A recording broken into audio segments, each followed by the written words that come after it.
Hi guys, we're back with chapter 8 of Junie B Jones and a Little Monkey Business. When we left, Junie B Jones was getting ready to be taken to the principal's office because she was not being very friendly to her two friends. So we're gonna find out what happens in our next chapter. So let's see. Chapter 8, Me and Principal. The school office is a scary place. It has loud ringing phones and a typing lady who is a stranger, and a row of chairs where bad kids sit. Mrs. plopped me in a blue one. "Wait here," she said. "Yeah, only I'm not bad," I whispered to just myself. Then I put my sweater on my head so nobody would see me in the bad kid's chair. After that, I peeked down my long sweater sleeve and I saw Mrs. out of my handhole. She was knocking on Principal's door. Then she went in there, and my heart felt very pumpy because she was tattletaling on me, I think. After a while, she came out again. Principal came with her. Principal has a baldy head, which looks like rubber. Also, he has big hands and heavy shoes and a suit made out of black. "Could I see you in my office for a minute, Junie B?" he said. And so then I had to go in there all by myself, and I sat in a big wood chair, and Principal made me take the sweater off my head. "So what's this all about?" he said. "Why do you think your teacher brought you down here today?" "Because," I said very quiet. "Because why?" said Principal. "Because that Grace shot off her big fat mouth," I explained. Principal folded his arms and he said for me to start at the beginning. And so I did. First, I told him about how I spent the night at my grandpa's house. "We had delicious waffles for breakfast," I said, "and I had 5 of them. Only my grandpa didn't know where I put them all, except I put them way in here." Then I opened my mouth and showed Principal where my waffles went. After that, I told him how my Grandma Miller came home from the hospital, and she told me I had a monkey brother, for really and honest and truly. And so then I told the children at show and tell. I said, and at recess, Lucille and that Grace started giving me lots of pretty stuff because they wanted to be the first to see him.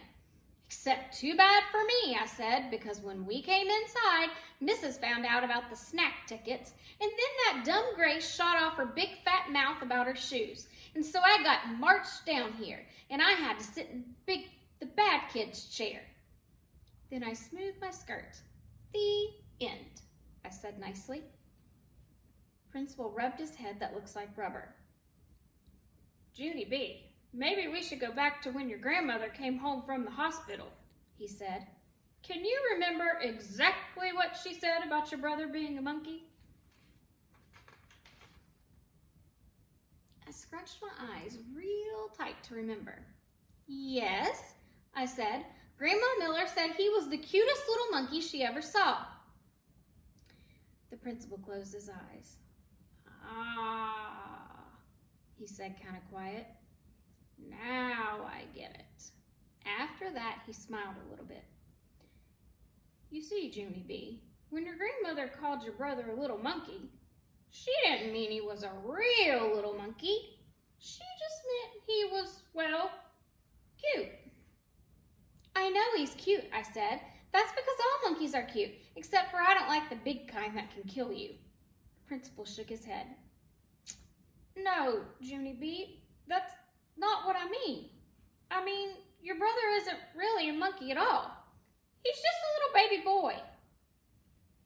I made a frowny face. "No, he is not a little baby boy," I told him. "He's a real alive baby monkey with black hairy fur and long fingers and toes. You can ask my Grandma Miller if you don't believe me." And so guess what Principal did then? He called her, that's what. He called Grandma Miller right up on the phone, and then he talked to her, and then I talked to her too. "Hey, Grandma," I said very shouty, "guess what just happened down here? Principal said that my baby brother isn't a real alive monkey, only he is because you told me that. Remember? You said he was a monkey, for really and honest and truly."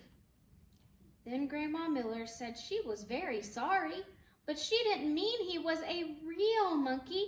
She just meant he was cute, just like Principal explained to me. And so then I felt very droopy inside. Yeah, only what about all of his black hair and his long fingers and toes, I said. And what about his bed that looks like a cage and the wallpaper with his jungle friends on it? But Grandma Miller kept on saying that my new brother was just a regular cute baby. And so finally I didn't want to talk to her anymore, and I hanged up the phone. Then I bended my head way down, and my eyes got a little bit of wet in them. Darn it, I said very quiet. After that, Principal gave me a tissue, and he said, "I'm sorry," to me. Then he held my hand, and me and him walked back to room 9. So it sounds like Junie B was just a little bit confused about her brother being a real monkey. And they were just comparing her brother to a monkey because he was so cute. And he had a little bit of that baby fur on his back, and he had those long fingers and those long toes. So we have one more chapter left, and we'll see if maybe Junie B goes back and apologizes to her friends for the way she treated them. I hope you'll come back tomorrow.